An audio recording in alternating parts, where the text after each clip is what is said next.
Hello বন্ধুরা, তোমরা সবাই কেমন আছো?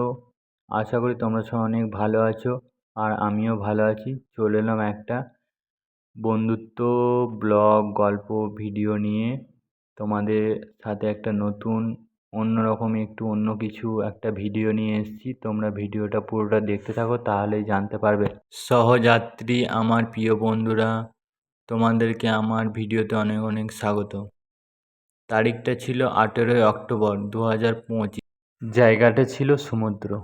কখনো কি মনে হয় সব চিন্তা দুশ্চিন্তা ছেড়ে একটু নীল আকাশ আর ঢের শব্দে হারিয়ে যায়? দরকার ঠিক সেই ভাবনাতেই আমরা কয়েকজন বন্ধু মিলে রওনা দিলাম সমুদ্রের পথে।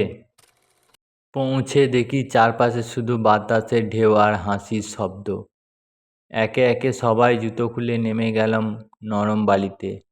পায়ের নিচে ঠান্ডা বালু আর সামনে জলরাশি, সেই অনুভূতি ভাষা প্রকাশ করা যায় না। কিছু ছবি তুললাম স্মৃতির জন্য।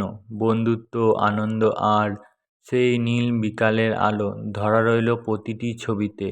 তীরে বসে গল্প, আড্ডা, একটু দুষ্টুমি, সব মিলিয়ে একদম পারফেক্ট দিন। বন্ধুরা, সূর্য যখন ঢলে পড়ছিল, আকাশের রং বদলাচ্ছিল কমলা থেকে বেগুনি, তখনই মনে হচ্ছিল সময় যেন থেমে গেছে। এই ভ্রমণ শুধু একটা ট্রিপ নয়, এটা আমাদের বন্ধুত্বর গল্প, যা মনে রাখবে সারা জীবন। বন্ধুরা, ভিডিওটা যদি তোমাদের ভালো লাগে লাইক কমেন্ট শেয়ার করবে আর একটু আমাকে সাপোর্ট করবে। বন্ধুরা, তোমাদের সাথে আমার আবার দেখা হচ্ছে নতুন ভিডিওতে। তোমরা সবাই কমেন্ট করতে যেন ভুলো না। আমার ভিডিওটা কেমন লাগলো কমেন্টে সবাই জানাবে। আমার ভিডিওটা দেখার জন্য অসংখ্য ধন্যবাদ বন্ধুরা, সবাই ভালো থাকবে।